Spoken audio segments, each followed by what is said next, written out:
നമസ്കാരം. ബഹിരാകാശത്ത് കൂടി സഞ്ചരിക്കുന്ന ചെറിയ ലോഹീയമോ അല്ലാത്തതോ ആയ ശിലാശകലങ്ങളെയാണ് ഉൽക്കകൾ എന്ന് പറയുന്നത്. ധൂളി കണങ്ങൾ മുതൽ 1 മീറ്റർ വരെ വലിപ്പമുള്ളവയാണിവ. ഇവയിൽ ഭൂമിയിലേക്ക് ഭൂരിഭാഗവും വരുന്നത് ധൂമകേതു അല്ലെങ്കിൽ ചിഹ്നഗ്രഹങ്ങൾ എന്നിവയിൽ നിന്നാണ്. വളരെ അപൂർവമായി ചന്ദ്രൻ, ചൊവ്വ എന്നിവയിൽ നിന്നും ഉൽക്കകൾ എത്താറുണ്ട്. സെക്കൻഡിൽ 42 മീറ്റർ വേഗത്തിലാണ് സാധാരണയായി ഉൽക്കകൾ ഭൂമിയുടെ അന്തരീക്ഷത്തിൽ പ്രവേശിക്കുന്നത്.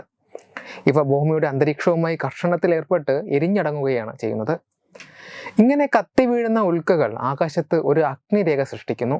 ഇവയെയാണ് നമ്മൾ കൊള്ളിമീനുകൾ എന്ന് വിളിക്കുന്നത്. ഒരു വർഷം 15,000 ടണ്ണിലേറെ ഉൽക്കകൾ ഭൂമിയുടെ അന്തരീക്ഷത്തിൽ പ്രവേശിക്കുന്നുണ്ട്. ചെറിയ ശിലാപാളികളായതിനാൽ ഇവ സാധാരണയായി ഭൂമിക്ക് ഭീഷണിയാകാറില്ല. എങ്കിലും വലിപ്പമേറിയ ഉൽക്കകളും അപൂർവമായി ഭൂമിയിൽ എത്താറുണ്ട്. ഇത്തരത്തിൽ ഒരു ഉൽക്കാശില ഏതെങ്കിലും ഗ്രഹത്തിൽ പതിക്കുമ്പോഴുണ്ടാകുന്ന ഗർത്തങ്ങളാണ് ഉൽക്കാഗർത്തങ്ങൾ. ഭൂമിയെക്കാളും ചന്ദ്രനിലും മറ്റ് ഗ്രഹങ്ങളിലുമൊക്കെയാണ് ഇവ കൂടുതൽ കാണപ്പെടുന്നത്. ബുധനിലെ കലോറസ് ബേസിൻ, ശുക്രനിലെ കൂനിറ്റിസ് ക്രേറ്റർ എന്നിവ ഇതിന് ഉദാഹരണങ്ങളാണ്. രാത്രിയിലാണ് സാധാരണഗതിയിൽ ഉൽക്കകൾ ഭൂമിയിൽ പതിക്കാറുള്ളത്. എന്നാൽ പകൽവെട്ടത്തിൽ ഇപ്പോൾ ഭൂമിയിൽ ഉൽക്ക പതിച്ചിരിക്കുകയാണ്. ഇക്കഴിഞ്ഞ വ്യാഴാഴ്ച ഉച്ചയോടെയായിരുന്നു അമേരിക്കയിൽ ഉൽക്ക പതിച്ചത്. Georgia, South Carolina, North Carolina, Tennessee സംസ്ഥാനങ്ങളിൽ അഗ്നിഗോളമായ ഉൽക്കാശില നിരവധി ആളുകൾ കണ്ടതാണ് റിപ്പോർട്ട്. സൗത്ത് കരോലിനയിൽ ഡാഷ് ക്യാമറയിൽ പതിഞ്ഞതടക്കം സംഭവത്തിന്റെ അനേകം ദൃശ്യങ്ങൾ ഇതിനോടകം പുറത്തു വന്നിട്ടുണ്ട്. ഈ ഉൽക്കയുടെ അവശിഷ്ടങ്ങൾ ജോർജിയയിലെ ഒരു വീട്ടിൽ പതിച്ചതായി സംശയിക്കുന്നു. കാതടപ്പിക്കുന്ന ശബ്ദത്തോടെയായിരുന്നു ഉൽക്ക കത്തിയമർന്നത്. ശബ്ദം കേട്ട് ഇത് ഭൂകമ്പമാണെന്ന് തെറ്റിദ്ധരിച്ചവർ ഏറെയുണ്ടെന്ന് അമേരിക്കയിൽ നിന്നുള്ള വാർത്തകളിൽ പറയുന്നു.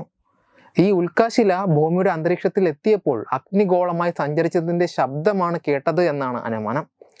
സൗത്ത് കരോലിനയിലെ ഡാഷ് ക്യാമറയിൽ പതിഞ്ഞ ദൃശ്യങ്ങളിൽ നീലാകാശത്ത് നിന്ന് വേഗത്തിലൊരു അഗ്നിഗോളം പതിക്കുന്നത് വ്യക്തമാണ്. തെക്കുകിഴക്കൻ അമേരിക്കൻ സംസ്ഥാനങ്ങളിൽ ഉൽക്കാശില പതിച്ചതായി ഉപഗ്രഹ ചിത്രങ്ങളും വ്യക്തമാക്കുന്നു. ഈ ഉൽക്കാശിലയുടെ അവശിഷ്ടം എന്ന് സംശയിക്കുന്നവ ജോർജിയയിലെ ഒരു വീടിന് മുകളിൽ പതിച്ചതായി പറയപ്പെടുന്നു. വീടിനകത്ത് തറയിൽ പൊട്ടിച്ചിതറിക്കിടക്കുന്ന ശിലകളുടെയും ചിത്രങ്ങൾ പുറത്തു വന്നിട്ടുണ്ട്. വീടിന്റെ മേൽക്കൂരയ്ക്കും സീലിംഗിനും കേടുപാടുകൾ സംഭവിച്ചതായി ഒരു വീട്ടുടമ ഉദ്യോഗസ്ഥരെ അറിയിച്ചതായി ഫോക്സ് ന്യൂസ് റിപ്പോർട്ട് ചെയ്തു. സംഭവത്തിന്റെ കൂടുതൽ ചിത്രങ്ങളും വീഡിയോകളും സാക്ഷി മൊഴികളും ശേഖരിക്കുകയാണ് അമേരിക്കൻ മെറ്റിയോർ സൊസൈറ്റി. സാധാരണയായി ഉൽക്കാശിലകൾ ഭൂമിയുടെ അന്തരീക്ഷത്തിൽ പ്രവേശിച്ചു കഴിഞ്ഞാൽ പൂർണ്ണമായും കത്തിയമരാറാണ് പതിവ്. അപൂർവമായി മാത്രമേ വലിപ്പത്തിലുള്ള അവശിഷ്ടങ്ങൾ ഭൂമിയിൽ പതിക്കാറുള്ളൂ. Web desk Thathumai news.